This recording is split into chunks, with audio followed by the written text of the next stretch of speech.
ndị mgbo nke mma mmanụ. Kedu ka anyị mere n'ụbọchị taa? Anyị apụtasịa. Ọkwa m bụ onye nke gị, Igbo Language Simplifier Chichi, na-anabata gị n'ọmụmụ asụsụ Igbo nke taa. Achọrọ m ka anyị gakwa n'ilu ineba anya na akụkụ ahụ dị iche iche na ihe eji ha eme. Ọ dịgo ndị anyị lebara anya. Achọrọ m ka anyị hụ aka eji aka ebu ihe, mkpịsị aka dị ise eji ya ede ihe, ụkwụ eji ụkwụ aga ije, ntị eji ntị amụ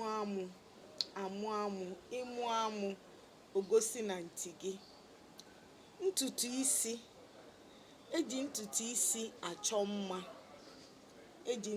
isi achọ mma, onu, ọ bụ onu bụ isi mmadụ, ubu aka ka eji ebu ibu maọbụ eyiri uwe, eji ike anọdụ ala.